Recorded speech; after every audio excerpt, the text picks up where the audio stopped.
పరిశుద్ధ గ్రంథం బైబిల్ నుండి ద్వితీయోపదేశ కాండం 31వ అధ్యాయము 17, 18, 19, 22 వచనాలు చదువుకుందాం.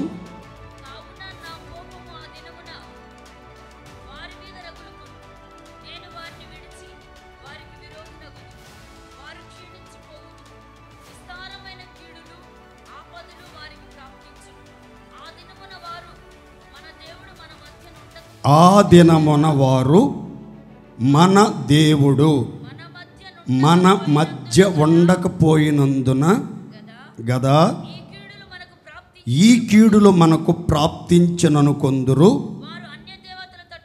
అన్య దేవతల తట్టు తిరిగి చేసిన కీడంతటిని బట్టి ఆ దినమున నేను నిశ్చయముగా వారికి విరోధినగుదును. 22. కాబట్టి మోషే ఆ దినమందే ఈ కీర్తన వ్రాసి ఇశ్రాయేలీలకు నేర్పించెను. దైవజనుడైన మోషే అవసాన దశలో దేవాది దేవుడు మోషేను పిలిచి పలకరించి తెలియజేసిన మాటలు, మోజెస్ చూడు, నీ మరణ దినం సమీపించింది, కాబట్టి నీకు పరిచారకుడుగా ఉన్నటువంటి నా దాసుడైన యెహోషువను తోడుకొని ప్రత్యక్షపు గుడారములోనికి రావాలి. నేను మహిమలో మేఘములోనికి దిగివచ్చి చెప్పవలసిన సంగతులు తెలియజేస్తాను అని చెప్పినప్పుడు మోషే యెహోషువను తోడుకొని ప్రత్యక్షపు గుడారంలోనికి వచ్చాడు. మహాదేవుడు మేఘాన్ని వంచి ఆ ప్రత్యక్షపు గుడారంలోనికి దిగివచ్చి మోషే యెహోషువలతో ముచ్చటించిన మాటలలో శ్రేష్టమైన మాటలు, ఒకానొక కాలం రాబోతుంది, ఒకానొక దినం రాబోతుంది. ఆ రోజుల్లో నేను విమోచించిన నా ప్రియ ప్రజలు, ప్రత్యేకించబడిన ప్రజలు, నా ప్రఖ్యాతి నిమిత్తం నేను ఏర్పరచుకున్న ప్రజలు, నా ద్వారా ఎన్నో వింతలు ఆశ్చర్యమైన కార్యాలు అనుభవించి ఆనందించిన నా ప్రజలు నన్ను విడిచిపెడతారు. విమోచనకర్తనైన నన్ను విడిచిపెడతారు. ఆశ్రయ దుర్గమనైన నన్ను విడిచిపెడతారు. సృష్టికర్తనైన నన్ను విడిచిపెడతారు. వాళ్ళను పుట్టించిన సర్వశక్తి కలిగిన నన్ను విడిచిపెడతారు. నేను వారితో చేసిన నిబంధనలు మీరి ఆజ్ఞలను అతిక్రమించి అన్య దేవతల తట్టు ఆకర్షించబడి వాటిని పూజించి వాటిని అనుసరించి వెంబడించడం మొదలు పెడతారు. అప్పుడు వాళ్ళ జీవితంలో ఉన్నతమైనటువంటి దశ నుంచి క్రమక్రమముగా హీనమైనటువంటి స్థితికి చేరుకుంటారు. ఘనత పోగొట్టుకుంటారు, ఆస్తిని పోగొట్టుకుంటారు, భద్రతని కోల్పోతారు, భక్తిని కోల్పోయి భక్తిహీనులుగా భ్రష్టులుగా మార్చబడతారు. ఆత్మీయంగా, మానసికంగా, శారీరకంగా క్షీణ దశను వారు ఎదుర్కొంటారు. అలాంటి పరిస్థితుల్లో నేను స్వయంగా వారికి విరోధిగా మారుతాను. నేనే నా ప్రజలకు బద్ధ శత్రువుగా మారిపోతాను. దాని ఫలితం ఇశ్రాయేలీయులకు విస్తారమైనటువంటి ఆపదలు సంభవిస్తాయి. విస్తారమైన కీడులు సంభవిస్తాయి. వాళ్ళు ఎన్నడూ చూడని, అనుభవించని ప్రతికూల పరిస్థితులు సంభవిస్తాయి. ఇలాంటి విపరీతమైనటువంటి సంఘటనలు జరిగినప్పుడు వాళ్ళంతా ఈ రీతిగా చెప్పుకుంటారు. ఏమని? మనము మన దేవుని నిబంధన మీరాము, ఆజ్ఞల మార్గాన్ని అనుసరించక అన్య దేవతల తట్టు త్రిప్పబడ్డాము. మనము సేవించుచున్న దేవుడు, అనుసరించుచున్న దేవుడు, ఆరాధించుచున్న దేవుడు, ఆధారపడిన దేవుడు, అవసరాలు తీర్చిన అద్వితీయ సత్య దేవుడు, సృష్టికర్త అయిన దేవుడు, ఐగుప్తు బంధకాల నుంచి మనలను విమోచించిన బలవంతుడైన దేవుడు మనల్ని విడిచిపెట్టాడు. ఆయన మన మధ్యలో లేడు. మన దేవుడు, మనము ఆరాధించిన దేవుడు, మనలను ఘనపరిచిన దేవుడు, ప్రపంచం అంతటిలో ఎంత ప్రఖ్యాతిని, మంచి పేరుని, హోదాని, ఘనతను, బలాన్ని, ఆధిక్యతను అనుగ్రహించిన దేవుడు మన మధ్యలో లేని కారణాన్ని బట్టే మనకు ఇంత విస్తారమైన ఆపదలు, ఇంత విస్తారమైన కీడులు ప్రాప్తించుచున్నవి. మనం క్రమక్రమంగా క్షీణించిపోయాం. ఆరోగ్యం క్షీణించిపోవటానికి, ఆర్థికంగా చితికిపోవటానికి, ఆవేదనలతో అవస్థలు పడి అల్లాడిపోవటానికి, ఆటుపోట్లతో వేధించబడి నెమ్మది లేక, స్థిరత్వం లేక, దైవ దీవెన లేక, సమృద్ధి లేక, సంతృప్తి లేక, సమస్యల సుడిగుండాల మధ్యలో మరింత సంకటపడటానికి గల కారణం మన దేవుడు మన మధ్య లేడు. మన దేవుడు మన మధ్య లేడు అని వాళ్ళు చెప్పుకుంటారు, ఒప్పుకుంటారు. అందుకని మోషే, నీకు ఒక కీర్తన నేను నేర్పిస్తాను, నేను ఒక కీర్తన నీకు చూపిస్తాను. ఆ కీర్తన ఇజ్రాయేలుల సర్వసమాజం అంతటిని కూర్చోబెట్టి వారికి కంఠపాఠంగా నేర్పించాలి. ఆ పాట వారి తరతరాలలో నాకు సాక్ష్యార్థకంగా నిలిచి ఉంటుంది అని దేవుడు చెప్పి ఓ కీర్తన నేర్పించగా, ఆ రోజే దేవుడు చెప్పిన ఆ గడియలోనే మోషే ఒక ప్రత్యేకమైన గీతం, ఒక అద్భుతమైన కీర్తన రాసి వారందరికీ కంఠపాఠముగా నేర్పించాడు. దేవునికి మహిమ కలుగునగాక. నేటి వర్తమానం, మన దేవుడు, అవర్ గాడ్, అవర్ గాడ్, మన దేవుడు. మన దేవుడు వాత్సల్యత గల దేవుడు, దయా దాక్షిణ్య పూర్ణుడు, కృపా సత్య సంపూర్ణుడు. మన దేవుడు ప్రేమ స్వరూపి, కరుణ సంపన్నుడు, క్షమించుటకు సిద్ధమైన మనసు కలిగిన దేవుడు. మన దేవుడు సర్వ శక్తిమంతుడు, మన దేవుడు సర్వజ్ఞుడు, మన దేవుడు సర్వవ్యాపి, మన దేవుడు సమస్తమును ఎరిగినవాడు, మన దేవుడు సమస్తమును బాగు చేయగలిగిన దేవుడు, మన దేవుడు అందరినీ ఎరిగినవాడు, ఆంతర్యములను ఎరిగిన వాడు.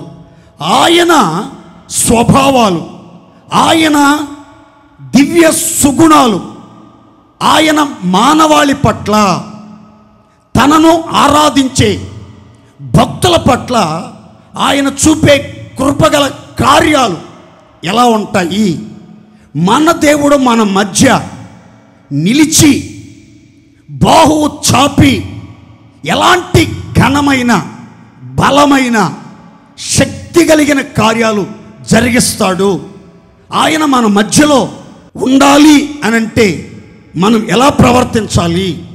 ఆయన మన మధ్యలో ఉండకపోతే, మన దేవుడు మన మధ్యలో ఉండకపోతే మన వ్యక్తిగత జీవితం, కుటుంబ వ్యవస్థ, ఆర్థిక వ్యవస్థ, మానసిక పరిస్థితులు ఎలా మార్పు చెందుతాయి, ఎలాంటి క్షీణదశకు చేరుకుంటాయి అనే వివరాలు మనం చాలా లోతుగా బహు స్పష్టంగా నేర్చుకుందాం. దేవుడు అందరికీ ప్రతి మాట ఆశీర్వాదకరంగా మార్చునుగాక. అందరు చెప్పండి గట్టిగా ఆమేన్. అందరూ ఒక్కసారి చెప్పండి, మన దేవుడు మన మధ్యలో ఉండునుగాక, మన మధ్యలో ఉండునుగాక. ఒకరోజు మోషేతో దేవుడు మాట్లాడుతూ చెప్పిన మాట, మోషే, నేను ఇశ్రాయేలుల మధ్యలో నివసించున్నట్లుగా వారు నాకు ఒక పరిశుద్ధ స్థలం నిర్మించాలి. నేను పరిశుద్ధ స్థలములలో నివసించువాడను, నిత్య నివాసిని, మహాఘనుడను, మహోన్నతుడను. నేను పరిశుద్ధ స్థలములో నివసించిన వినయము గల వారి ప్రాణాన్ని ఉజ్జీవింప చేయటానికి, నలిగిన వారి ప్రాణాన్ని ఉజ్జీవింప చేయటానికి, వినయము గలవారి యొద్ద, దీన మనసు గలవారి యొద్ద నివాసం చేయాలని ఆశగా ఉన్నానయ్యా. నేను మీ మధ్యలో నివసించున్నట్లుగా, మీ మధ్యలో సంచరించున్నట్లుగా, మీ మధ్యలో ఆనందించున్నట్లుగా, మీ మధ్య నిలిచి మీకు ప్రయోజనకరంగా నా మహిమను ప్రసరింపజేసేటట్లుగా నాకు పరిశుద్ధ స్థలం కావాలి, దీన హృదయం కావాలి, నలిగిన మనసుతో నన్ను ఆశ్రయించే వినయ మనస్కులు నాకు కావాలి. కాబట్టి వినయ విధేయతలు కలిగి పవిత్రతకు పెద్దపీట వేసి పరిశుద్ధ దేవుడనైన నేను వారి మధ్యలో నివాసమున్నట్లుగా ఒక పరిశుద్ధమైన స్థలం, పాపరహితమైన స్థలం, నిర్మలమైన స్థలం, నిర్దోషమైన స్థలం నా కోసం నిర్మిస్తే నేను మీ మధ్యలో ఉంటాను. ఉన్న నేను మీ జీవితాల్లో గొప్ప ఉద్యమాన్ని రగిలిస్తాను, ఆధ్యాత్మిక చైతన్యాన్ని కలిగిస్తాను. ఒక దేవుని కోసం బ్రతకడానికి, జీవించడానికి, మాదిరికరంగా మనుగడ కొనసాగించడానికి కావలసిన ప్రత్యేకమైన అభిషేకం, ఆలోచన, చైతన్యం నేను మీ మధ్యలో రగిలిస్తాను. అలా రగిలించాలంటే మీరు పరిశుద్ధ స్థలాన్ని నిర్మించాలని చెప్పినట్లుగా లేఖనం చెప్తుంది. మన దేవుడు పరలోకములో ప్రత్యేక సింహాసనం మీద కూర్చొని ఆనందించాలని ఆశించే దేవుడు మాత్రమే కాదు, కానీ తన భక్తుల మధ్యలో, తన ప్రజల మధ్యలో ఉండి తన ప్రజలతో కూడా సంతోషించి ఆనందించాలన్న అద్భుతమైన గొప్ప దేవుడు మనం ఆరాధిస్తున్న సర్వశక్తిమంతుడైన దేవుడు. దేవునికి మహిమ కలుగునుగాక. గట్టిగా చెప్దామండి హల్లెలూయా. ఆ దేవుడు మన మధ్యలో లేకపోతే విస్తారమైన కీడులు, కీడు వెంబడి కీడు, ఆపద వెంబడి ఆపద, ఇబ్బంది వెంబడి ఇబ్బంది, రోగము వెంబడి రోగం, సమస్య వెంబడి సమస్య, శత్రువు వెంబడి శత్రువు తరుముతూనే ఉంటారు. వెంటబడి వేటాడి వేధిస్తూ ఉంటారు. అన్ని విషయాలు మనం క్రమక్రమంగా దిగజారిపోతూ ఉంటాం. దేవుని కోపం, దేవుని యొక్క ఉగ్రత మన మీదకు వస్తుంది.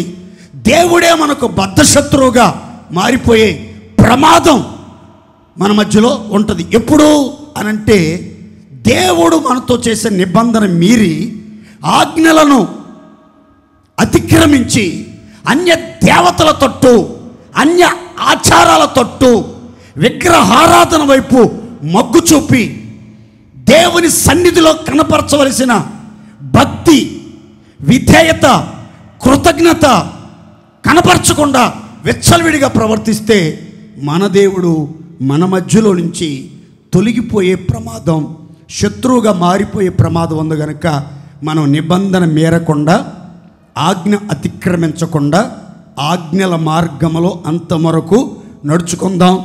మన మధ్యలో ఉన్న సర్వశక్తిమంతుడైన పరిశుద్ధ దేవుణ్ణి హృదయపూర్వకంగా ఘనపరిచి, మహిమపరిచి సంతోషపరుద్దాం. మన దేవుడు మన మధ్య ఆయుష్కాల దినములన్నిటా ఉండి మహామహిమ గల గంభీరమైన కార్యాలు జరిగించునుగాక. గట్టిగా చెప్దాం హల్లెలూయా. మన దేవుడు మన మధ్యలో ఉండి చేసే మహాకార్యాలు 5 మాటలు మీతో చెప్తాను. అందరు చక్కగా వినండి, చివరిలో ప్రార్థన చేసుకోండి. దేవుడు ప్రతి మాట మీ వినికిడిలో ఫలభరితంగా మార్చి నెరవేర్చునుగాక. యెహోషువ గ్రంథం 24వ అధ్యాయము 17వ వాక్యం. ఐగుప్తు దేశమును దాసుల గృహములో నుండి మనలను మన తండ్రులను రప్పించి మన కన్నుల ఎదుట ఆ గొప్ప సూచక క్రియలను చేసి మనము నడిచిన మార్గములన్నింటిలోనూ మనము వెళ్ళిన ప్రజలందరి మధ్యను మనలను కాపాడిన యెహోవాయే మన దేవుడు. చప్పట్లు కొట్టి దేవుడు మహింపరుద్దాం గట్టిగా. యెహోషువ అంత్యకాలములో చెప్పినటువంటి మాటలు. మీరు ఎవరిని సేవిస్తారో మీ ఇష్టం, నేను నా ఇంటి వారు యెహోవాని మాత్రమే సేవిస్తాం, ఆయన మాత్రమే పూజిస్తాం, ఆయన మాత్రమే ఆరాధిస్తాం, ఆయనలో మాత్రమే ఆనందిస్తాం, ఆయనకే కృతజ్ఞత కలిగి జీవిస్తాం అని చెప్తూ గత కాలములో దేవుడు చేసిన కార్యాలు, దేవుడు నడిపించిన మార్గాలు, దేవుడు చేసిన ఉపకారాలు అన్నీ ఒక్కొక్కటిగా పితరులకు వివరిస్తూ వచ్చాడు యెహోషువ. ఐగుప్తు దేశమనే బానిస గృహములో నుంచి, దాస్య గృహములో నుంచి మనలను, మన తండ్రులను, మన పితరులందరినీ దేవుడు వెలపలికి రప్పించాడు. అధిక బలముతో, చాచిన బాహుబలముతో రప్పించాడు. రప్పించడం మాత్రమే కాదు, ఐగుప్తీయుల మధ్యలో 10 సూచక క్రియలు, గొప్ప సూచక క్రియలు జరిగించాడు. ఆ సూచక క్రియల ద్వారా ఐగుప్తీయుల గుండెల్లో భయాన్ని కలిగించాడు. ఆయన మహిమను ప్రత్యక్ష పరిచాడు. అంత మాత్రమే కాదు, మనము నడిచిన మార్గములన్నింటిలో, మనము వెళ్ళిన ఆయా జాతుల ప్రజలందరి మధ్యలో మన దేవుడైన యెహోవా, మనలను విమోచించిన యెహోవా, మన తండ్రులను విమోచించిన యెహోవా, మన కన్నుల ఎదుట ఐగుప్తు దేశములో అద్భుత కార్యములను, సూచక క్రియలను జరిగించిన యెహోవా, మనలను మనం నడిచిన మార్గం అంతటిలో పాదాలకు రాయి తగలకుండా తప్పించిన యెహోవా, ఏ తెగులు మన గుడారం సమీపించకుండా మనల్ని కాపాడిన యెహోవా. ఎన్నో జాతుల ప్రజల మధ్యలోనికి మనం ప్రయాణమై వెళ్తూ వచ్చాం. 7 జాతుల ప్రజల మధ్యలో విభిన్నమైన మనస్తత్వాలు, విభిన్నమైన ఆలోచనలతో నడిపించబడుతున్న ప్రజల మధ్యలో మనం ప్రయాణం చేయాల్సిన పరిస్థితులు వచ్చినప్పుడు, ఆ ప్రజల మధ్యలో మనం నడిచిన మార్గమంతటిలో 40 సంవత్సరాల సుదీర్ఘ ప్రయాణములో, ఐగుప్తులో కానివ్వండి, అరణ్యంలో కానివ్వండి, వాగ్దాన భూమిలో కానివ్వండి, ఎక్కడికి వెళ్ళినా మనం నడిచిన మార్గం అంతటిలో ఏ చిన్న అపాయం సంభవించకుండా, కీడు సంభవించకుండా, హాని కలగకుండా, శత్రువుల వలన ఎలాంటి నష్టం వాటిల్లకుండా, ఎలాంటి దాడులు జరగకుండా, ఏ ఒక్కరు గాయపరచబడకుండా అందరినీ ఆశ్చర్యకరంగా కాపాడాడు.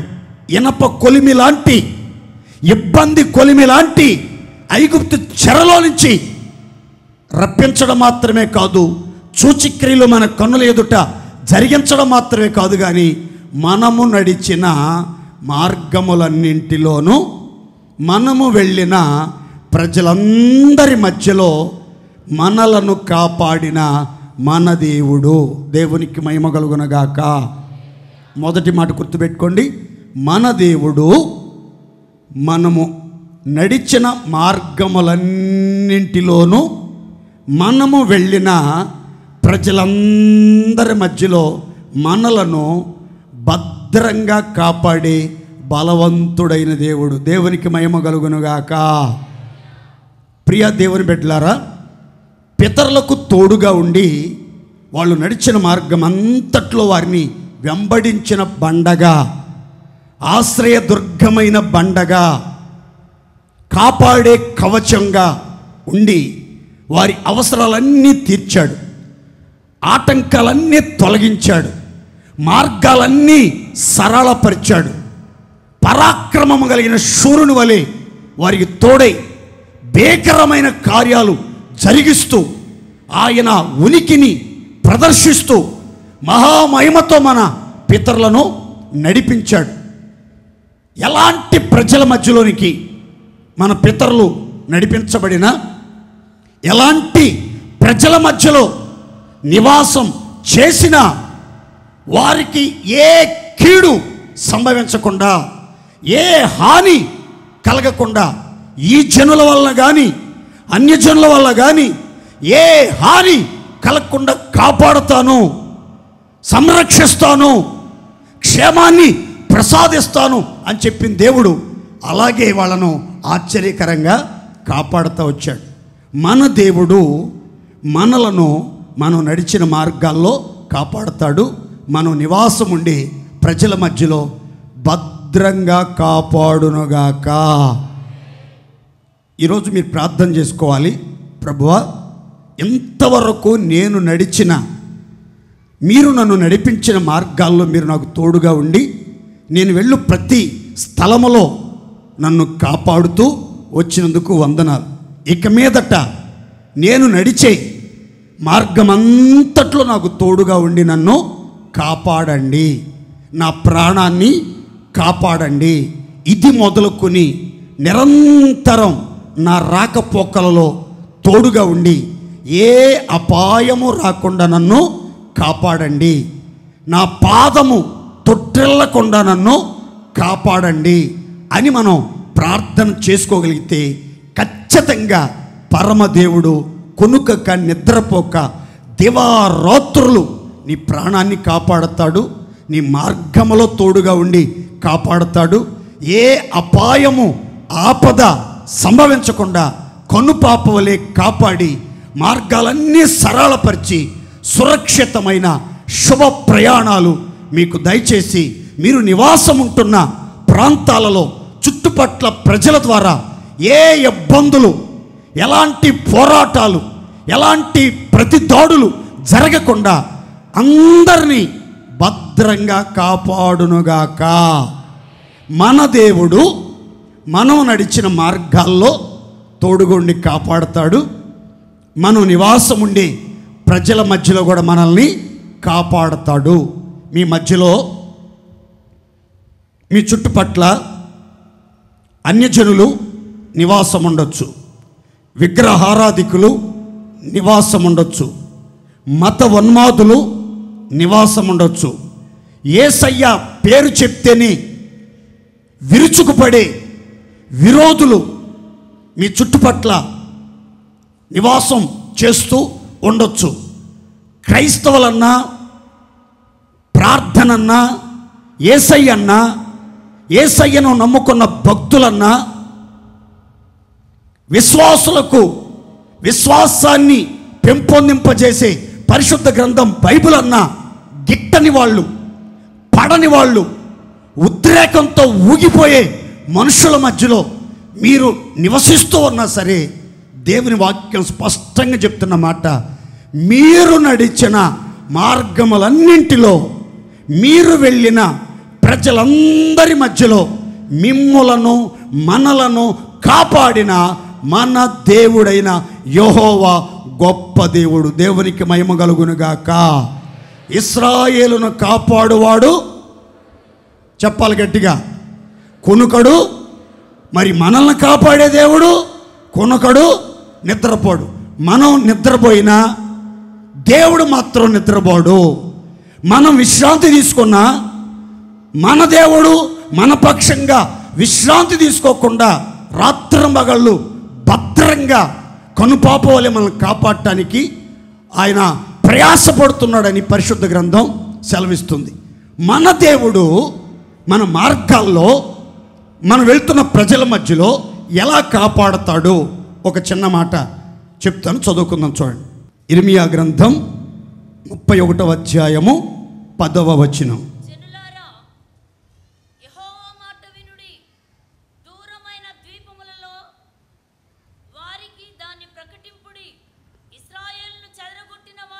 ఇశ్రాయేలీలను చెదరగొట్టినవాడు వారిని సమకూర్చి,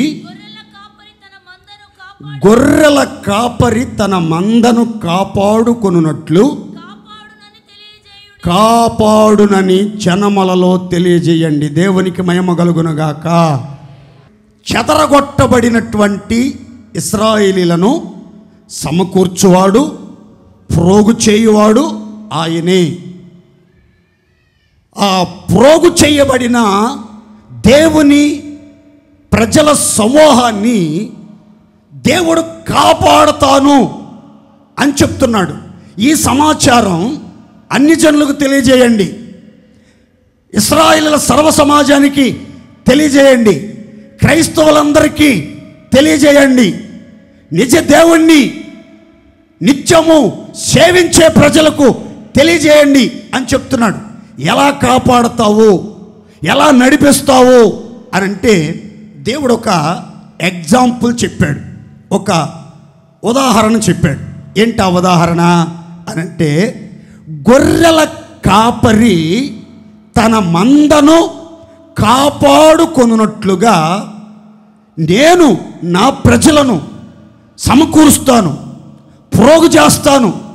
ఒక సమూహంగా, ఒక మహాసంఘంగా సమకూర్చిన తర్వాత వారిని కాపరి తన మందలో ఉన్న గొర్రెలన్నిటినీ ఎంత జాగ్రత్తగా, పాలిచ్చే గొర్రెల్ని ఎలా నడిపించాలో, చిన్న గొర్రె పిల్లల్ని ఎలా రొమ్మనకు ఆనించుకొని భుజాల మీదకి ఎత్తుకొని ఎలా నడిపించాలో, ఏటికి ఎలాంటి భద్రత, ఎలాంటి కాపుదల, ఎలాంటి వసతులు అవసరమో గుర్తించి గమనించి కాపాడటానికి ఒక బాడీ గార్డ్ లాగా, ఒక దేహ సంరక్షకుడులాగా, ఒక మంచి కాపరిలాగా, ఒక నాయకుడులాగా, సైన్యానికి ముందు నడిచే ఒక మహారాజులాగా, యుద్ధ శూరుడైన దేవుని వలె ఆయన నడిపించబడుతూ తన మందని,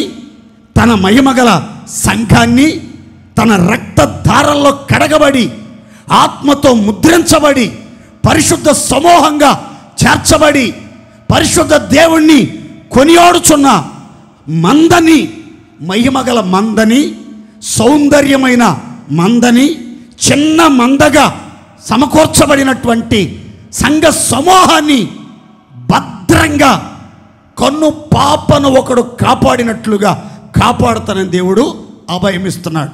ప్రియా దేవుని బిడ్డలారా, మన దేవుడు ఒక కాపరి తన మందలో ఉన్న గొర్రెలన్నిటినీ ఎలా కాపాడుతాడో మనలను కూడా సంఘములో చేర్చబడిన, రక్షణ పొందిన, విశ్వాసంతో ప్రభుని వెంబడిస్తున్న దేవుని పిల్లలమైన మనందరినీ కూడా గొర్రెల కాపరి మందని కాపాడినట్లుగా మంచి కాపరి అయిన మహాదేవుడు పరిశుద్ధ సంఘములో సమకూర్చబడిన ఒక్కొక్కరిని, ఒక్కొక్క కుటుంబాన్ని, వారికి కలిగిన సమస్తాన్ని కన్నుపాపవలే కాపాడునుగాక.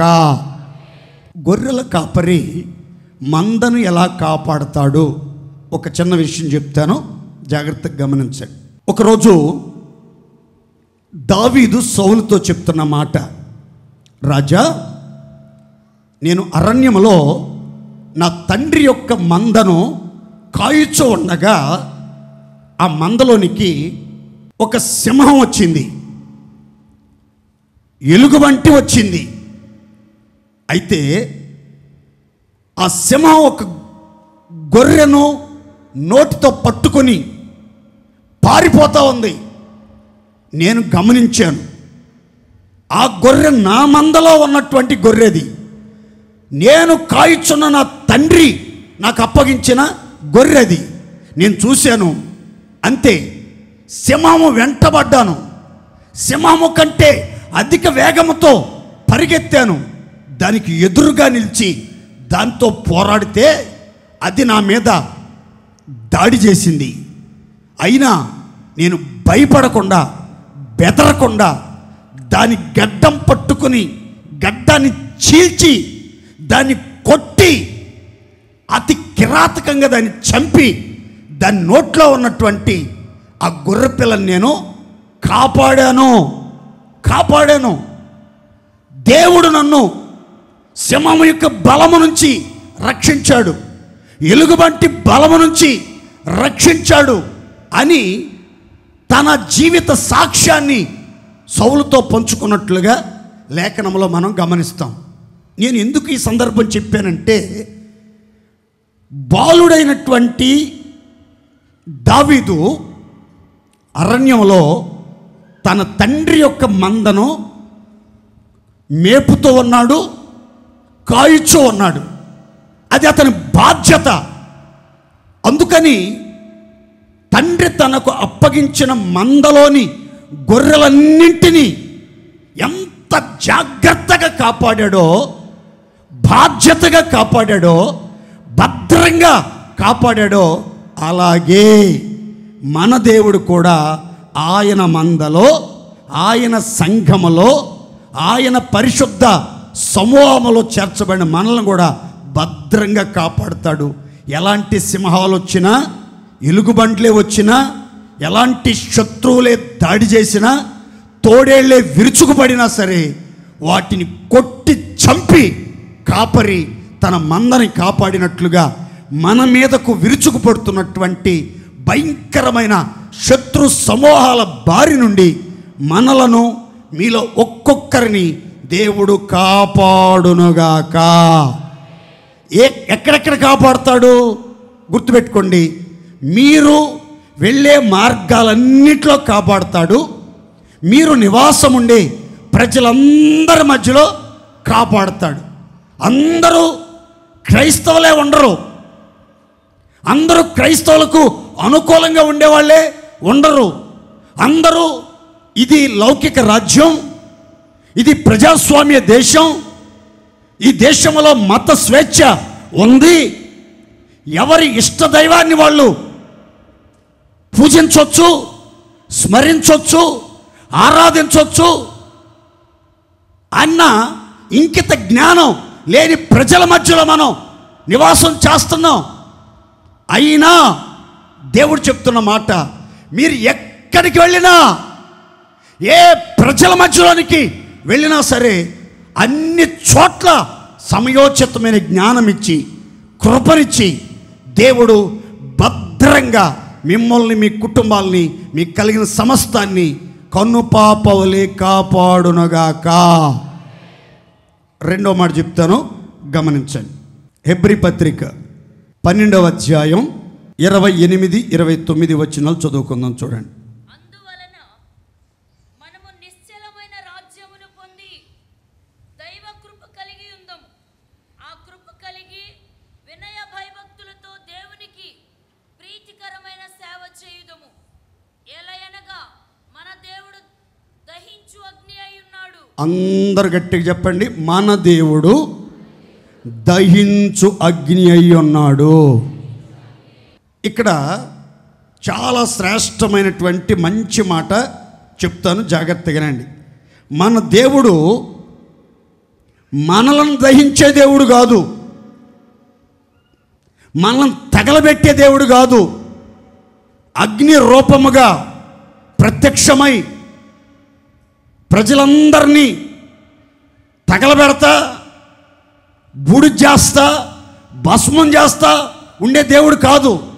మన దేవుడు ఎవరు అనంటే, మనలో ఉన్నటువంటి అపవిత్రతను, పాపాల రాశిని తగలబెట్టి ప్రేమతో మన విశ్వాసాన్ని శుద్ధి చేసే అగ్ని అయి ఉన్న దేవుడు. దేవునికి మహిమ కలుగునుగాక. దేవుడు పరిశుద్ధుడు, రోషము గల దేవుడు, మస్టు మలినం లేని మహామహిమ కలిగిన దేవుడు. ఆయన మండుచు ప్రజ్వరులతో ప్రకాశించుచున్న దేవుడు. అంత మాత్రమే కాదు, మన దేవుని గురించి మలాకి గ్రంథకర్త రాస్తూ అంటాడు, ఆయన కంసాలి అగ్ని వంటి దేవుడు, చాకలి వాణి సబ్బు వంటి దేవుడు అని రాయబడింది. కంసాలి అగ్ని వంటి దేవుడు. కంసాలి అగ్ని వంటి దేవుడు అని ఎందుకు ఉపయోగించబడిందో తెలుసా అండి?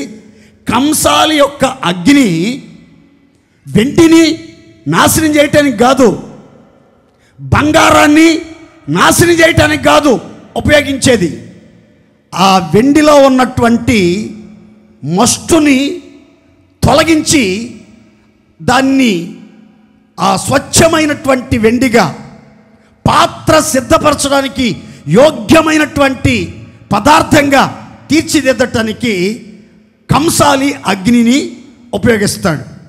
కంసాలి ఎందుకు అగ్ని ఉపయోగిస్తాడు అని అంటే, బంగారులో ఉన్నటువంటి ఆ మస్టంతా తొలగించి బంగారాన్ని శుద్ధ సువర్ణంగా, మేలిమి బంగారంగా తీర్చిదిద్దటానికి, విలువైన ఆభరణాలుగా అలంకరించడానికి ఆ అగ్నిని ఉపయోగిస్తాడు కంసాలి.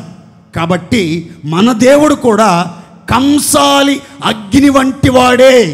మనలను విలువైన వ్యక్తులుగా, మనలను మెరుగుపెట్టే వ్యక్తులుగా, మనలను ప్రకాశింపజేసే వ్యక్తులుగా, మనలో ఉన్న మాలిన్యాన్ని మాయం చేసే దేవుడుగా ఉండటానికి మన దేవుడి గురించి బైబిల్ చెప్తున్న చక్కని మాట, మన దేవుడు దహించు అగ్ని. దేవునికి మహిమ కలుగునుగాక. అందరు చెప్పండి గట్టిగా హల్లెలూయా. మన దేవుడు ఎవరు? పాపులను దహించడు కానీ పాపిలో ఉన్నటువంటి పాపాన్ని మాత్రమే దహిస్తాడు. అపవిత్రతను మాత్రమే తగలబెడతాడు కానీ అపవిత్రులను క్షమిస్తాడు, కరుణిస్తాడు. తగిన సమయంలో వారి పశ్చాత్తాపాన్ని బట్టి పరివర్తన కలిగించడానికి పరిశుద్ధపరచడం మొదలు పెడతాడు. విశ్వాస జీవితాన్ని పరిశుద్ధపరచడం ప్రారంభిస్తాడు. మన దేవుడు దహించు అగ్ని. ఎవరండి మన దేవుడు అంటే? దాని అర్థం ఏంటంటే, మన దేవుడు ప్రేమ కలిగిన దేవుడు అండి. మన దేవుడు ఎవరు? అందుకని పరమగీతంలో రాసి ఉంటుంది, నదీ ప్రవాహాలు ఆయన ప్రేమను ఆర్పజాలవు. అంటే దాని అర్థం ఏంటంటే, దేవుని యొక్క ప్రేమ అగ్నితో పోల్చబడింది. దేవుని ప్రేమనట సముద్రంలో ఉన్న జలరాశులన్నిటినీ ఉపయోగించినా సరే దేవుని ప్రేమను దేవుని ప్రేమ అనే అగ్ని ప్రవాహాన్ని ఆర్పటం సముద్ర జలరాశుల వల్ల కాదట, నదీ ప్రవాహాల వలన కాదట, వరద నీటి వలన కాదట. ఎంత తీవ్రమైన వర్షం కుమ్మరించబడిన దేవుని ప్రేమను ఆర్పలేం. అంత ప్రేమతో ఆయన మనను శుద్ధి చేస్తున్నాడు, మన విశ్వాసాన్ని పరిశుద్ధపరుస్తున్నాడు, అపవిత్రత అంతా తగలబెడుతున్నాడు. కనుక మనం అంతా ఏం చేయాలనంటే బైబిల్ అంటుంది, దైవ కృప కలిగి వినయ భయభక్తులతో దేవునికి ఇష్టమైన ఆరాధన, కృతజ్ఞత కలిగిన ఆరాధన, ఆనంద గానాలతో కూడిన ఆరాధన, భక్తి శ్రద్ధలతో కూడిన ఆరాధన అగ్ని అయ్యున్న దేవునికి అర్పించదము అని భక్తుడు తెలియపరుస్తున్నాడు. కనుక ప్రియులారా, మన దేవుడు ప్రేమ కలిగిన దేవుడు, దహించు అగ్ని అయి మనను శుద్ధీకరించుచున్న దేవుడు. గనుక నిండు హృదయముతో, కృతజ్ఞత కలిగిన హృదయముతో, భక్తి భావజాలాలతో, వినయ భయభక్తులతో మనం దేవునికి ఇష్టమైన ఆరాధన, ఆయన ఆగ్రాణించే ఆరాధన మనం చేసినప్పుడు ఆయన మన జీవితాన్ని పరమ పవిత్రంగా కాపాడుతాడు, లోక మాలిన్యం అంటకుండా కాపాడుతాడు, ఏ విధమైన పాపములో పడిపోకుండా కాపాడుతాడు, అంతవరకు తోడుండి చెయ్యి పట్టి నవజీవన మార్గాల్లో నడిపించునుగాక. గట్టిగా చెప్దాం హల్లెలూయా. 3వ మాట చెప్తాను, గమనించండి. నెహెమ్యా గ్రంథం 13వ అధ్యాయం 2వ వాక్యం. వారు అన్నపానములు తీసుకొని ఇశ్రాయేలీయులకు ఎదురుపడక వారిని శపించుమని బిలామును ప్రోత్సాహపరిచింది. అయినను మన దేవుడు, గమనించండి, అయినను మన దేవుడు ఆ శాపమును ఆశీర్వాదముగా మార్చెనని రాయబడినట్లు. చప్పట్లు కొట్టండి గట్టిగా అందరూ. మోయాబీలు, అమ్మోనీలు ఇశ్రాయేలీల ప్రయాణ మార్గంలో వాళ్ళకి అన్నపానాలు ఇచ్చి ఆతిథ్యమిచ్చి ఆదుకోవలసింది పోయి, సహాయం చేసి సహకారులుగా నిలిచి ఉండాల్సింది పోయి, దానికి విరుద్ధంగా దేవుని చేత ఆశీర్వదించబడిన ప్రజలను, దేవుని కోసం ప్రత్యేకించబడిన ప్రజలను శపించడానికి కొందరు రాజులు లేచారు, కొందరు ప్రవక్తలను ప్రోత్సాహపరిచారు. అయితే దేవుడట, మన దేవుడట ఆ శాపమంతటిని ఎలా చేశాడు అంటే ఆశీర్వాదముగా మార్చాడు అని ఒక చక్కని మాట రాయబడింది. నా ప్రియమైనటువంటి దేవుని బిడ్డలారా, మీ విశ్వాస ప్రయాణములో, మీ ఆత్మీయ యాత్రలో మీరు ప్రయాణం చేస్తున్నప్పుడు మీ స్వజనులు, మీ రక్త సంబంధులు, మీ బంధువులు, మీ ఇరుగు పొరుగు వాళ్ళు, ఆత్మీయులు, అన్యజనులు మీ కష్టకాలములో మీకు సహాయం చెయ్యకపోగా, మీకు అన్నపానాలు ఇచ్చి ఆదుకొనవలసిన సమయంలో ఆదుకొనకపోగా, మీకు మేలు చేయాల్సిన సమయంలో మేలు చేయక, మిమ్మల్ని ధైర్యపరచాల్సిన సమయంలో ధైర్యపరచక, మీకు భరోసా ఇవ్వవలసిన సమయంలో భరోసా ఇవ్వక, మీకు విరోధంగా, మీకు నష్టం కలిగేటట్లుగా, కష్టం కలిగేటట్లుగా, ఇబ్బంది కలిగేటట్లుగా ఎవరైనా మిమ్మలను శపించడానికి ప్రయత్నం చేస్తే ఈరోజు గుర్తుపెట్టుకోండి, మన దేవుడు మన మధ్యలో ఉన్నంత కాలం ఆయన చేసే ప్రక్రియ ఏంటంటే, మీ మీదకు వచ్చుచున్నటువంటి ప్రతి శాపాన్ని దేవుడు ఆశీర్వాదంగా మార్చునుగాక. అందరు చెప్పండి గట్టిగా హల్లెలూయా, హల్లెలూయా. ఇదే మాట చెప్తాడు బిలాము. ఏమనంటే దీవించమని నాకు సెలవాయను, ఆయన దీవించాడు, నేను దానిని మార్చలేను. నా వల్ల కాదురా బాబు, నా వల్ల కాదు. ఎందుకయ్యా? ఇంత డబ్బు ఇస్తామని చెప్పాం కదా, మహా ఘనత ఇస్తామని చెప్పాం కదా, ఇంటెడు బంగారం ఇస్తామని చెప్పాం కదా, ఎంతో ఆధిక్యత అనుగ్రహిస్తామని చెప్పాం కదా.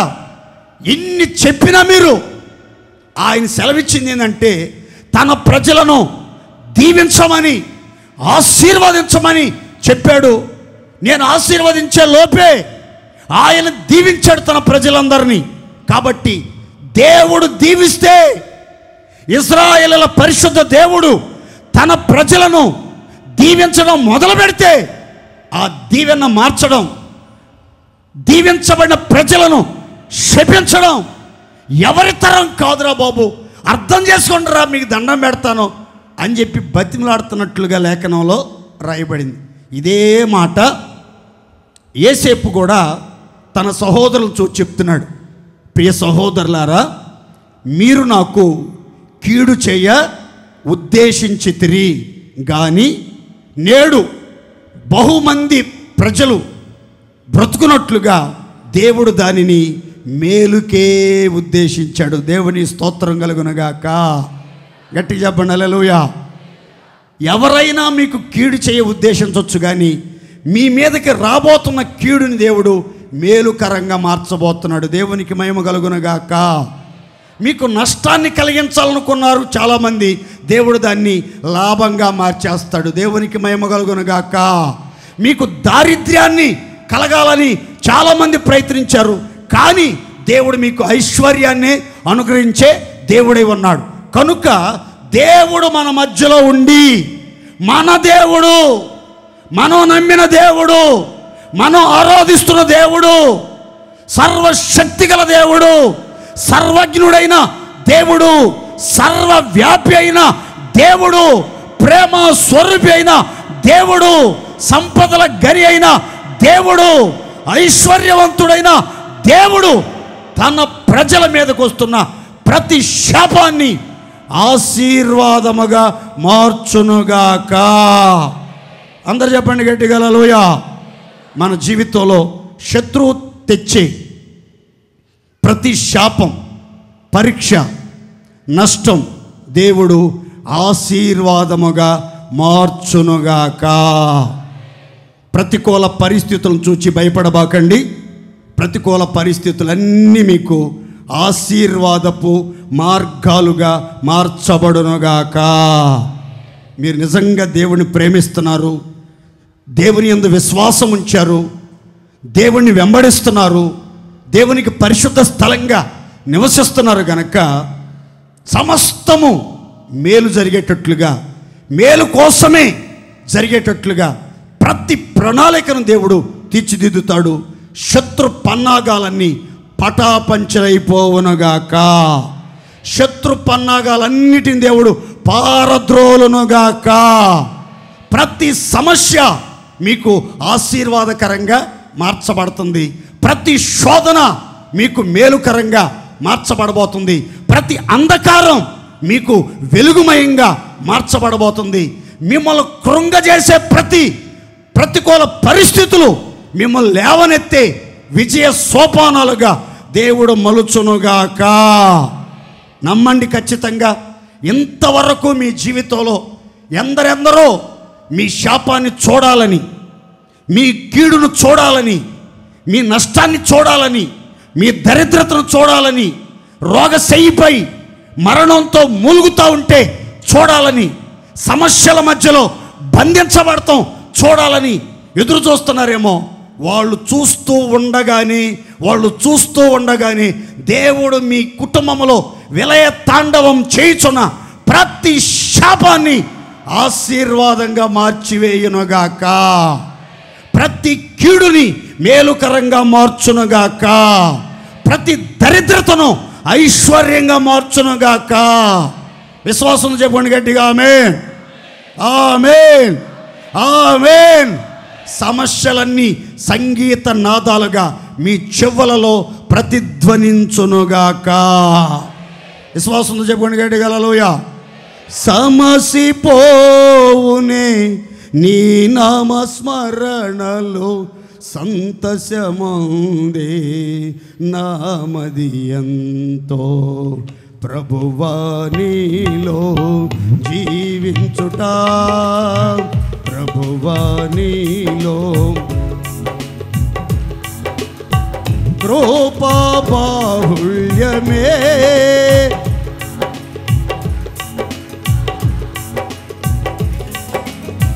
కృపా బాహుళ్యమే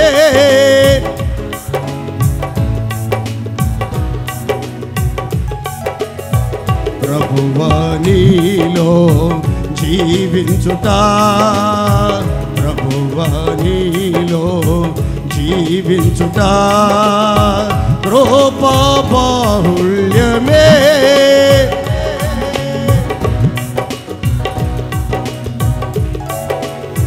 కృపా బాహుళ్యమే నాయడ కృపా బాహుళ్యమే ప్రభువా నీలో జీవించుట. అందరు చప్పట్లు కొడదాం గట్టిగా.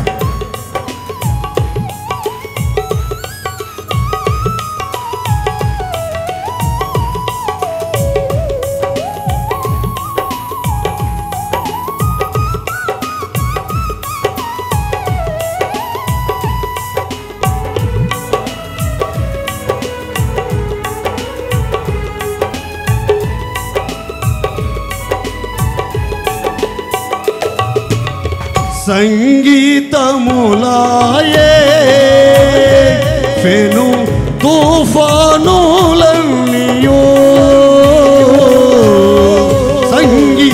సంగీతములాయే ఫెను తుఫానులన్నీయో సమసిపోవునే నీ నామస్మరణలో, సమసిపోవునే నీ నామస్మరణలో సంతసముందే నామది ఎంతో, సంతసముందే నామది ఎంతో ప్రభువా నీలో జీవించుట, ప్రభువా. చప్పట్లు గట్టిగా. నీలో దాగినది కృప సర్వోన్నతముగా, నీలో దాగినది కృప సర్వోన్నతముగా, నీలో నిలిచి కృపలను భవించి, నీలో నిలిచి కృపలను భవించి నీతోనే యుగ యుగములు నిల్చెదా, నీతోనే యుగ యుగములు ప్రభువా నీలో జీవించుట, ప్రభువా నీలో జీవించుట కృపా బాహుళ్యమే నాయడ. నోరారా బిగ్గరగా బిగ్గరగా నోరు తెరిచి పాడదాం గట్టిగా. లోరి కృపా బాహుళ్యమే నాయడ కృపా బాహుళ్యమే, కృపా బాహుళ్యమే నాయడ కృపా బాహుళ్యమే ప్రభువా నీలో జీవించుట, ప్రభువా నీలో జీవించుట కృపా బాహుళ్యమే నాయడ కృపా బాహుళ్యమే, కృపా బాహుళ్యమే నాయడ కృపా బాహుళ్యమే ప్రభువా నీలో జీవించుట, ప్రభువా నీలో జీవించుట, ప్రభువా నీలో జీవించుట.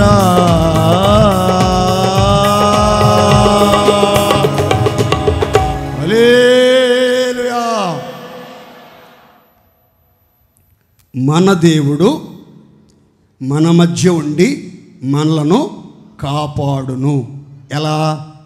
గొర్రెల కాపరి తన మందను కాపాడినట్లు మనల్ని కాపాడుతాడు. 2, మన దేవుడు మన మధ్యలో దహించు అగ్నిగా ఉండి ఆయన ప్రేమతో మనలో ఉన్న పాపాలన్నిటిని తగలబెట్టి మన విశ్వాసాన్ని శుద్ధి చేసి అన్ని విషయాల్లో మనల్ని పరమ పవిత్రంగా కాపాడి నడిపిస్తాడు. 3, మన దేవుడు మన మధ్యలో ఉండి మన మీదకి వెల్లువలా ప్రవహిస్తున్న, ఉప్పెనలా ఉధృతంగా ప్రవహిస్తున్న శాపాలన్నింటినీ ఆశీర్వాదకరంగా మారుస్తాడు. కీడులన్నింటినీ మేలుకరంగా మారుస్తాడు. నష్టాలన్నిటినీ లాభదాయకంగా మారుస్తాడు. రోగాలన్నిటినీ ఆరోగ్యకరంగా మారుస్తాడు. కనుక ఇక మీదట మీలో రోగముతో రోధించే వాళ్ళు లేకుండా అందరూ ఆరోగ్యవంతులై ఆనందభరితులై ఆశీర్వాదకరంగా జీవించున్నట్లు దేవుడు మిమ్మును దీవించునగాక. 4 నెహెమ్యా గ్రంథం 4వ అధ్యాయం 20వ వాక్యం. ఏ స్థలములో మీకు బాకానాదము వినబడునో అక్కడికి మా దగ్గరకు రండి. మన దేవుడు మన పక్షముగా యుద్ధము చేయునుగాక. చప్పట్లతో దేవుడు మహింపరుద్దాం గట్టిగా.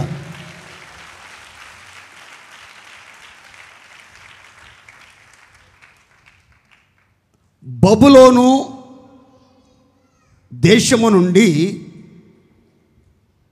యెరూషలేముకు వచ్చినటువంటి నెహెమ్యా పడద్రోయబడిన ప్రాకారాలను, కాల్చబడిన గుమ్మాలను పునర్నిర్మాణం చేస్తున్నాడు. ఆ పునఃనిర్మాణ కార్యక్రమాలు జరుగుతున్న సమయంలో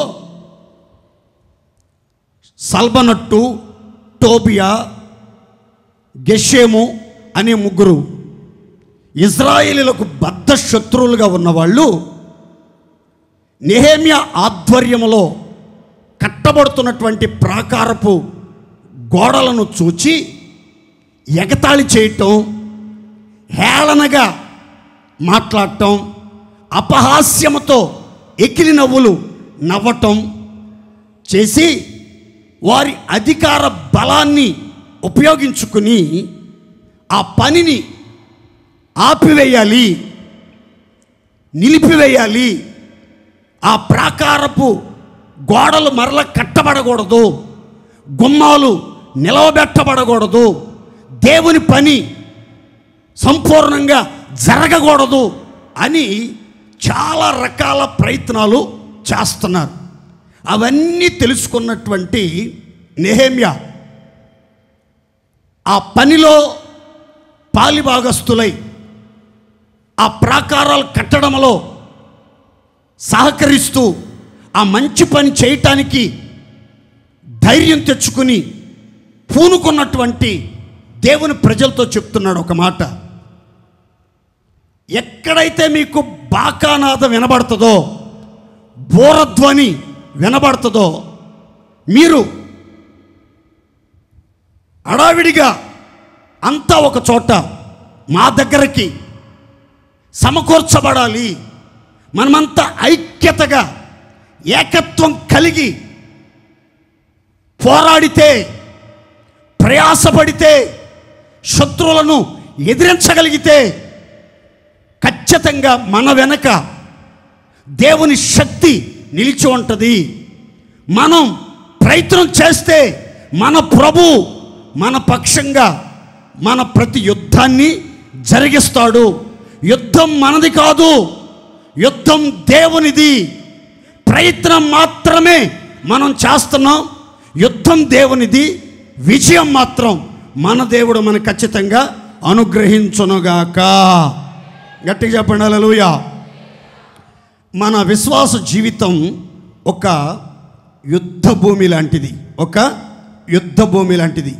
తప్పనిసరిగా ఈ భక్తి మార్గాల్లో పోరాటాలు అనేవి బ్రతికినంత కాలం ఉంటాయండి.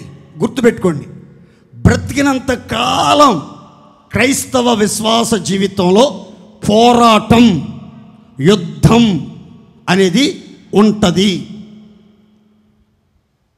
పోరాటాలు వద్దండి, యుద్ధాలు వద్దండి, శత్రుత్వం వద్దండి అని మనం అనుకున్నా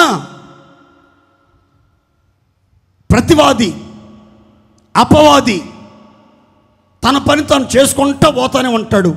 కాబట్టి ఎంత నీతిగా ఉన్నా, ఎంత భక్తిగా ఉన్నా, ఎంత మంచి ప్రవర్తన కలిగి జీవించినా, ఎంత ప్రార్థనా పోరాటం కలిగిన వ్యక్తులైనా, ఎంత వాక్యానుసారంగా నడిపించబడుతున్న వ్యక్తులైనా ప్రతి ఒక్కరి జీవితంలో ఒక అంతర్యుద్ధం, కంటికి కనిపించని శత్రువుతో పోరాటం ఉంది. కంటికి కనిపించని శత్రువుతో యుద్ధం ఉంది. ఈ అంతర్యుద్ధంలో దేవుడు మీ పక్షంగా ఉన్నాడు అని మీరు గుర్తుపెట్టుకోవాలి. మన దేవుడు మన పక్షంగా ఉన్నాడు. మనం భయపడాల్సిన అవసరం లేదు. అపజయం మనకి అనుగ్రహించడు. అపజయం ఎరుగని జయశీలుడు, అజేయుడు, విజయుడు మన పక్షంగా ఉండి మన యుద్ధాలన్నీ జరిగిస్తాడు. మనకు జయమే కలుగునుగాక. గట్టిగా చెప్పండి హల్లెలూయా. మనం మన బలముతో, మన బలగముతో, మన జ్ఞానముతో, మన సామర్థ్యంతో ఈ యుద్ధ భూమిలో జయం పొందలేం. కానీ మన దేవుడు మన పక్షంగా ఉండి మనకు జయము అనుగ్రహించునుగాక. దేవుని శక్తితోనే మనకు విజయం అనుగ్రహించబడునుగాక. గట్టిగా చెప్పండి హల్లెలూయా. మన దేవుడు, 4వ మాట గుర్తుపెట్టుకోండి, మన పక్షముగా యుద్ధము చేయునుగాక. ఏం చేస్తాడు? ఏం చేస్తాడు? ఏం చేస్తాడు? యుద్ధం చేస్తాడు. మీకు ఈ మాట చక్కగా గుర్తుండిపోయేటట్టు చెప్తాను, చదువుకుందాం. చూడండి, నిర్గమాకాండం 14:14, నిర్గమాకాండం 14:25. యెహోవా మీ పక్షమున యుద్ధము చేయును, మీరు ఓరకయే ఉండవలెనని ప్రజలతో చెప్పాను. 25వ వచనం, వారి రథచక్రములు ఊడిపడినట్లు చెయ్యగా వారు బహు కష్టపడి తోలుచుండిరి. అప్పుడు ఐగుప్తీయులు ఇశ్రాయేలుల ఎదుట నుండి పారిపోదము రండి, యెహోవా వారి పక్షమున మనతో యుద్ధము చేయుచున్నాడని ఐగుప్తీయులు చెప్పుకొనిరి. దేవునికి మహిమ కలుగునుగాక. అందరం చెప్తాం గట్టిగా హల్లెలూయా. ఎర్ర సముద్రం దగ్గరికి వచ్చారు ఇశ్రాయేలీలు ఐగుప్తు బంధకాలను తెంచుకొని. అయితే ఎర్ర సముద్రం వారి దారికి అడ్డుగా ఉంది. మహాసముద్రం, మార్గం కనిపించట్లేదు. సముద్రంలో పడి మునిగిపోతాం. ఈ సముద్రంలో జలసమాధి చేయబడతాం. ఈ సముద్రంలో జలసమాధి చేయబడేదానికంటే ఆ ఐగుప్తుల చేతిలో కఠిన సేవ చేసి, హింసలు భరించి, పనిపాట్లు చేసుకుని, కడుపు నిండా తిండి తిని కొంతకాలం బతికేవాళ్ళం. ఈ మోషే అని వాడు మనం తొందర పెట్టి ఐగుప్తులో నుంచి విడిపించి ఇక్కడ తీసుకొచ్చాడు. ఎర్ర సముద్రంలో జలసమాధి ఖాయం అని భయపడిపోతున్నారు. అప్పుడు మోషే ఇశ్రాయేలు పక్షంగా మొర్రపెట్టాడు. దేవుడు చెప్పాడు, మోషే ఎందుకు ఆగారు మీరు? నువ్వు లేచి నీ చేతిలో ఉన్న కర్రను సముద్రం వైపు ఎత్తిపట్టు, సముద్రం 2 పాయలుగా చేల్చబడుతుంది. దేవునికి మహిమ కలుగునుగాక. మహాసముద్రములో మార్గాలు తెరవబడతాయి యేసు నామములో. దేవునికి మహిమ కలుగునుగాక అని చెప్పినప్పుడు అంతే కర్రెత్తాడు, జలప్రవాహాలు ఒక్కసారిగా చీలిపోయి మార్గం ఏర్పడింది. ఆ మార్గం కూడా ఎలా మారిందంటే ఆరిన నేలగా మారిపోయింది. దేవుని స్తోత్ర. పాదాలకు చెమ్మ కూడా తగలకుండా చక్కని రహదారి, హైవే, ఇశ్రాయేల్ అంతా ఫ్రీగా ప్రయాణం చేయటానికి ఒక హైవే సముద్రం మధ్యలో దేవుడు నిర్మించినట్లుగా బైబిల్ గ్రంథం చెప్పింది. అయితే వాళ్ళు వెళ్ళిపోతున్నారా? ఐగుప్తు రథాలతో రౌతులతో వచ్చినటువంటి సైన్యం కూడా అలాగే వెళ్దాం, వాళ్ళని పట్టుకుందామని ఆ సముద్రంలోకి, ఆ మార్గంలోకి వచ్చేసారు. ఇశ్రాయేల్ దాటిన వెంటనే ఏమైందంటే దేవుడు ఐగుప్తుల వైపు ఒక్కసారి చూశాడండి. ఒక గాలి అట్లా విసిరింది, అంతే. ఐగుప్తుల యొక్క రథ చక్రాలు ఊడిపోవటం మొదలైనవి. ఒక్కొక్కరు గందరగోళం అయిపోతున్నారు. ఆ రథాలను తోలటంలో మిక్కిలి కష్టపడిపోతున్నారు. ఈలోపు ఐగుప్తులలో ఒకడికి అర్థమైపోయి ఎర్రి కేకలేయటం మొదలుపెట్టాడు. ఏమనంటే, ఇశ్రాయేలీల దేవుడు వారి పక్షముగా మనతో యుద్ధం చేస్తున్నాడు, మనం జయం పొందలేం, మన ప్రాణాలు దక్కించుకున్నట్లుగా పారిపోదాం రండి రోయ్ అని పారిపోవటం మొదలుపెట్టినారు. ఇక్కడ చూడండి, ఇశ్రాయేలు మాత్రమే గుర్తుపట్టడం కాదు, కానీ దేవుడు వాగ్దానం చేసినట్లుగా మా పక్షంగా యుద్ధం చేస్తున్నాడు, మేము నిలబడితే చాలు అని వాళ్ళు మాత్రమే గుర్తుపట్టడం కాదు, కానీ శత్రువులు సైతం గుర్తుపట్టేటట్లుగా దేవుడు గొప్ప కార్యాలు జరిగించినట్లుగా చరిత్ర చెప్తుంది. వాళ్ళని తరిమి, వాళ్ళను పట్టుకుని, వాళ్ళతో యుద్ధం చేసి బందీలుగా ఐగుప్తు దేశాన్ని తీసుకెళ్ళటానికి వచ్చినటువంటి ఐగుప్తీలలో ఒక్కడైనా మిగలకుండా అందరూ సజీవ సమాధి చేయబడ్డారు. దేవునికి మహిమ కలుగునగాక. ఎర్ర సముద్రము నీ ఆజ్ఞ మేరకు రహదారిగా మారగా, దాటిరే నీ జనులు బహుక్షేమముగా. ఎర్ర సముద్రము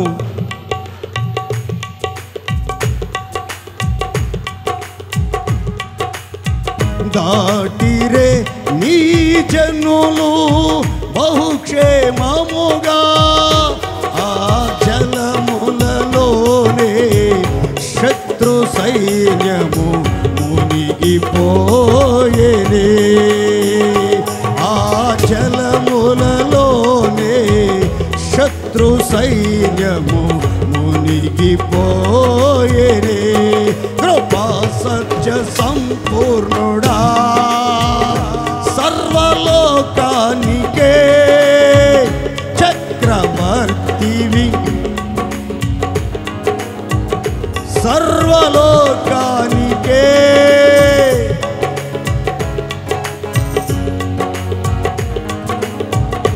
నా సన్మానానికే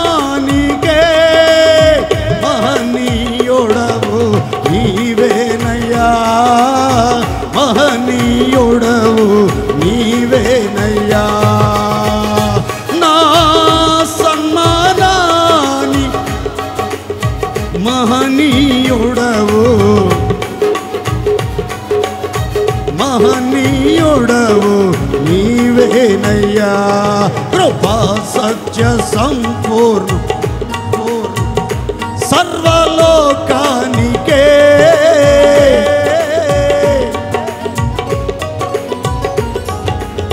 హల్లెలూయా. ఇశ్రాయేలీలు నిలబడి చూస్తూ ఉన్నారు. దేవుడు వారి పక్షంగా వారి విరోధులతో యుద్ధం చేయటం మొదలు పెడితే విరోధులు చెప్పుకుంటున్నారు, ఇశ్రాయేలు దేవుడు వారి పక్షంగా మనతో యుద్ధం చేస్తున్నాడని. నేను నమ్ముతున్నాను ఈ వాగ్దానాన్ని. మీలో ఒక్కొక్కరు నమ్మండి. మన దేవుడు మన పక్షముగా మన యుద్ధములను జరిగించి మనకు విశ్రాంతిని, నెమ్మదిని అనుగ్రహించి జయం ప్రసాదించునుగాక. ఏ విషయంలో మీరు భయపడుతూ ఉన్నారో, బెదిరిపోతూ ఉన్నారో, కలవరపడుతూ ఉన్నారో, కంటతడి పెడుతూ ఉన్నారో, ఇక మేము పోరాడే ఓపిక లేదు, సామర్థ్యం లేదు, మా వల్ల కాదు, మేము తక్కువ మంది, మేము ఏ అధికార అండదండలు లేని వారము అని కృంగిపోతున్నారా? మీరు బలహీనులైనా, ఒంటరి వాళ్ళైనా, ఏ అండ ఆధారం లేని వాళ్ళైనా మీరు కంగారు పడబాకండి. మీకు ఒక వాగ్దానం, మన దేవుడు మన పక్షంగా మన యుద్ధాలను జరిగించి మనకు జయమిచ్చి అన్ని వైపులా నెమ్మది కలుగజేయునగాక. చివరికి ఒక మాట చెప్పి నేను ముగిస్తాను. ఇందులో మీరు గుర్తుంచుకోవాల్సిన క్రైస్తవ ప్రపంచం, క్రైస్తవులందరూ గుర్తుపెట్టుకోవాల్సిన మాట ఈరోజు కొత్తగా చాలా అర్థవంతంగా చెప్తాను. అందరూ ఆ మాటలు చక్కగా వినాలి. 5వ మాట, ప్రకటన గ్రంథం 19వ అధ్యాయం 6-7 వాక్యాలు చదువుతున్నారు, గమనించండి. గొప్ప జన సమూహపు శబ్దమును, విస్తారమైన జలముల శబ్దమును, బలమైన ఉరుముల శబ్దమును పోలిన ఒక స్వరము, సర్వాధికారియు ప్రభువునగు మన దేవుడు, సర్వాధికారియు ప్రభువునగు మన దేవుడు ఏలుచున్నాడు, ఆయన్ను స్తుతించండి. గొర్రెపిల్ల వివాహ మహోత్సవ సమయము వచ్చి ఉన్నది, భార్య తన్ను తాను సిద్ధపరచుకుని ఉన్నది గనుక మనము సంతోషపడి ఉత్సహించి ఆయనను మహిమపరచదమని చెప్పగా వింటిని. చప్పట్లు కొట్టండి గట్టిగా.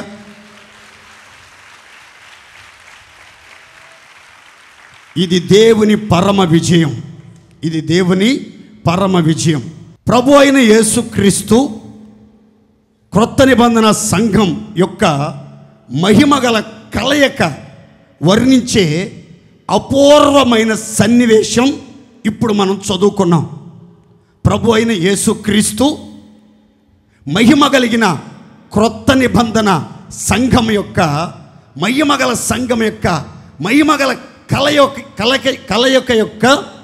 మహిమగల కలయిక యొక్క అపూర్వమైన సన్నివేశాన్ని మనం చదువుకున్నాం. ఆకాశంలో ఆనందకరమైన క్షణాలు, మొదటి వచనంలోనే ఒక అద్భుతమైన ఒక శబ్దం పరలోకంలో ప్రతిధ్వనించినట్లుగా లేఖనంలో మనం గమనిస్తాం. ప్రకటన గ్రంథం 18వ అధ్యాయంలో ఒక స్వరం వినబడింది. ఏమనంటే, మహాబబులోను కూలిపోయింది, మహాబబులోను నగరం కూలిపోయింది, ప్రపంచ పాపము యొక్క వ్యవస్థ సర్వనాశనం అయిపోయింది అనే ఒక శబ్దం అక్కడ 18వ అధ్యాయంలో వినబడింది. 19వ అధ్యాయంలో ఒక మహిమ కలిగినటువంటి స్వరం వినబడుతుంది.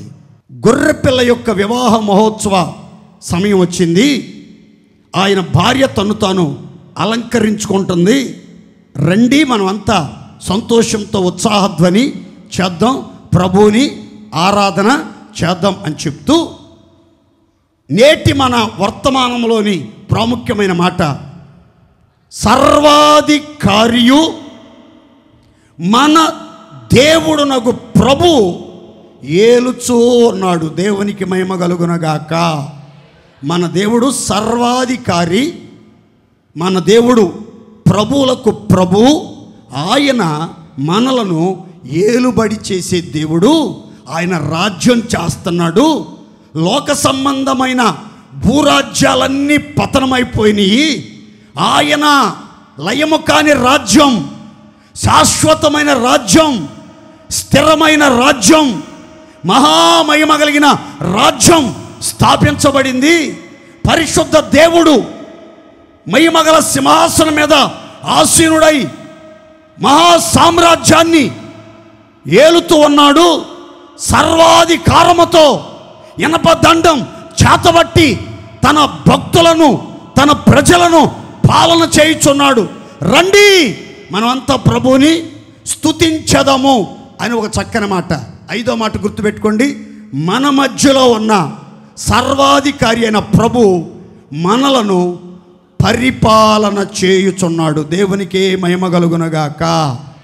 మనమంతా ఎవరి ప్రభుత్వంలో ఉన్నామంటే నరేంద్ర మోడీ గారి ప్రభుత్వంలో కానీ, చంద్రబాబు నాయుడు గారి ప్రభుత్వంలో కానీ లేము. కానీ ఎవరి ప్రభుత్వంలో ఉన్నాము అని రాయబడిందంటే సర్వాధికారియు ప్రభువునగు దేవుని యొక్క పరిపాలనలో మనం ఉన్నాం.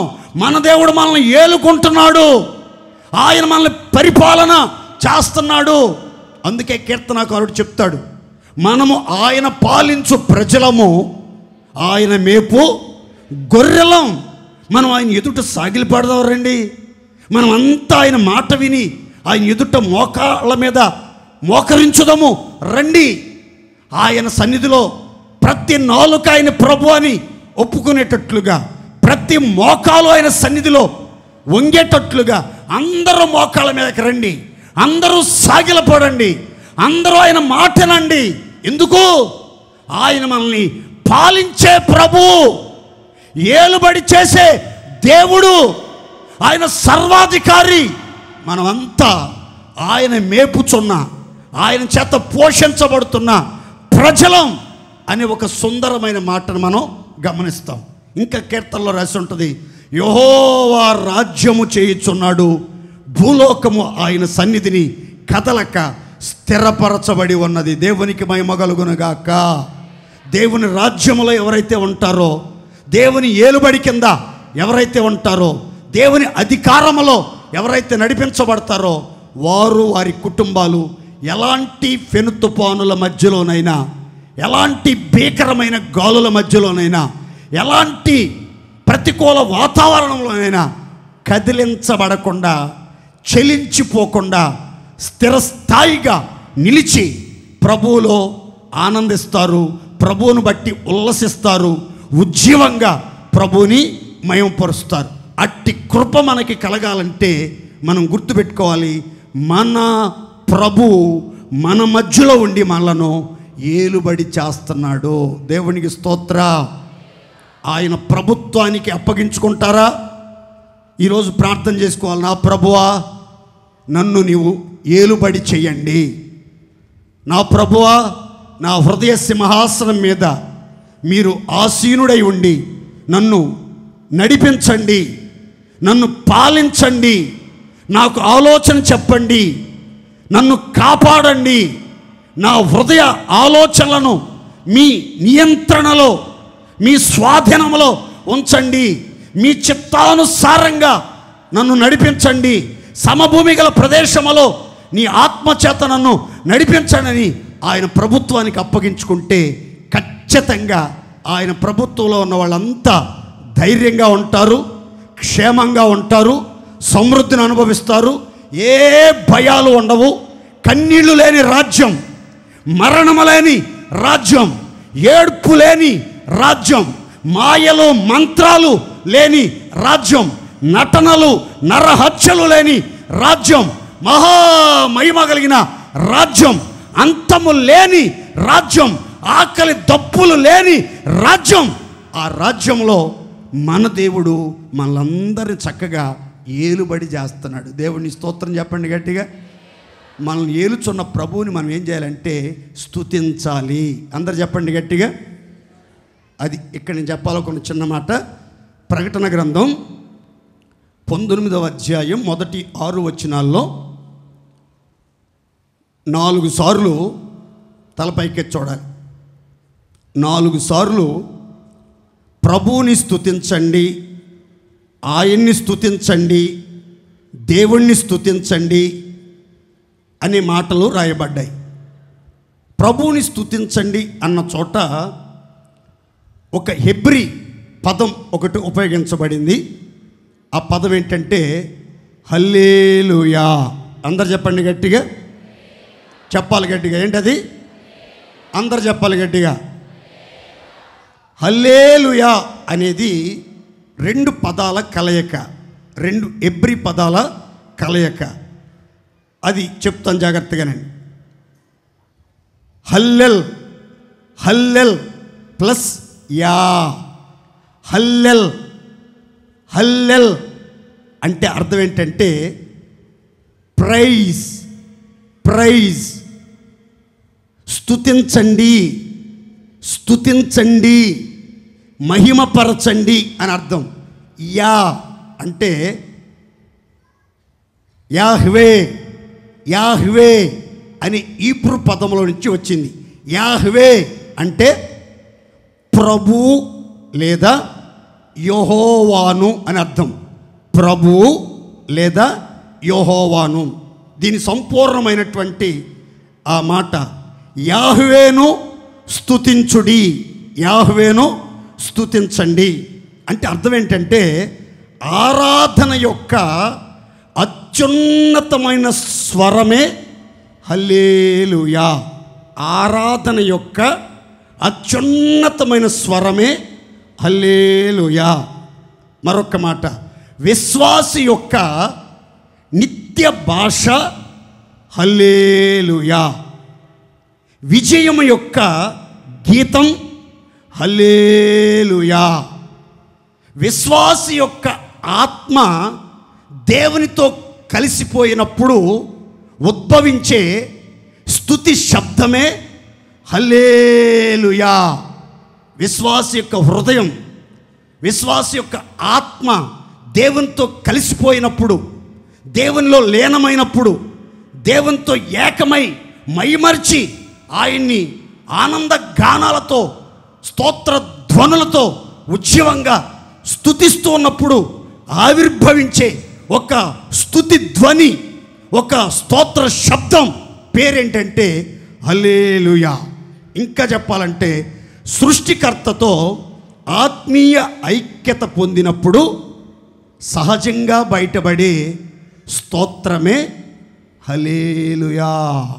ఏంటది? హల్లెలూయా అంటే పాటలోని మాట మాత్రమే కాదు. హల్లెలూయా అంటే పాటలోని మాట మాత్రమే కాదు, కానీ కృతజ్ఞత, భక్తి, ఆనందాన్ని తెలియజేసే ఒక అత్యున్నతమైనటువంటి మాట హల్లెలూయా. కృతజ్ఞతను, భక్తిని, హృదయంలో ఆనందాన్ని వ్యక్తీకరించే, తెలియజేసే ఒక అద్భుతమైన చక్కని పదజాలం హల్లెలూయా. కొంతమంది హల్లెలూయా అని పాస్టర్ చెప్తాడు, హల్లెలూయా అని మీరు చెప్తారు, అర్థం పర్థం లేని మాటలు అని క్రైస్తవుల్లోనే కొంతమంది వ్యతిరేకించే కొంతమంది దుర్బోధకులు, అర్థం తెలియనటువంటి వ్యక్తులు చాలామంది ఉన్నారు. మీరు చాలా జాగ్రత్తగా వినాలి, ఆ మాటలన్నీ చాలా చక్కగా గుర్తుపెట్టుకోవాలి. మరలా చెప్తాను, హల్లెలూయా అనే మాట యొక్క సంపూర్ణమైనటువంటి తాత్పర్యం అందరూ గుర్తుపెట్టుకోండి. హల్లెలూయా అంటే విశ్వాసి యొక్క నిత్య భాష. హల్లెలూయా అంటే విజయం యొక్క గీతం. హల్లెలూయా అంటే కృతజ్ఞత యొక్క సాక్ష్యం, కృతజ్ఞత యొక్క సాక్ష్యం. హల్లెలూయా అంటే మన హృదయములోని ఆత్మ దేవునితో కలిసినప్పుడు ఉద్భవించే స్తుతి శబ్దం హల్లెలూయా. హల్లెలూయా అంటే సృష్టికర్తతో ఆత్మీయ ఐక్యత పొందినప్పుడు సహజంగా బయటపడే స్తోత్రమే హల్లెలూయా. హల్లెలూయా అనేది పాటలోని మాట మాత్రమే కాదు, కానీ హృదయము నిండిన కృతజ్ఞత, భక్తి, ఆనందాన్ని వ్యక్తీకరించే ఒక చక్కని అనుభూతి హల్లెలూయా. దేవునికి మహిమ కలుగునగాక. కాబట్టి మీరంతా హల్లెలూయా అన్నప్పుడు ఎంతో హృదయానందముతో కృతజ్ఞత శిఖరాల్లో విజయ గీతంలాగా మనం ఆర్భాటంగా ఏక శబ్దంతో మనం ప్రభువుని స్తుతించి మహింపరచాలి. ఎందుకు మహింపరచాలి అని అంటే బైబిల్ అంటుంది, సర్వాధికారి అయిన మన దేవుడు మనలను ఏలుచూ ఉన్నాడు. దేవునికి మహిమ కలుగునగాక. 5 మాటలు అందరూ గుర్తుపెట్టుకోండి. మన దేవుడు మన మధ్య ఉండి మనలను కాపాడుచున్నాడు. అందరు చెప్పండి బిగ్గరగా. మొదట కాపాడుచున్నాడు. మన దేవుడు మన మధ్యలో ఉండి మనలను పరిశుద్ధపరిచి నీతి మార్గాల్లో నడిపిస్తున్నాడు. మన దేవుడు మన మధ్యలో ఉండి మన శాపాన్ని ఆశీర్వాదంగా మార్చుచున్నాడు. మన దేవుడు మన మధ్యలో ఉండి మన పక్షంగా యుద్ధం చేస్తున్నాడు. మన దేవుడు మన మధ్యలో ఉండి 5 మనలను ఏలుబడి చేయుచున్నాడు. దేవునికే మహిమ కలుగునుగాక. దేవుడు ఆయన రక్తంతో కడగబడి ఆత్మతో ముద్రించబడిన పరిశుద్ధ సంఘాన్ని, సంఘంలో చేర్చబడిన పరిశుద్ధుల సమూహాన్ని ఆయనే ప్రభువుగా ఉండి ఏలుబడి చెయ్యునుగాక.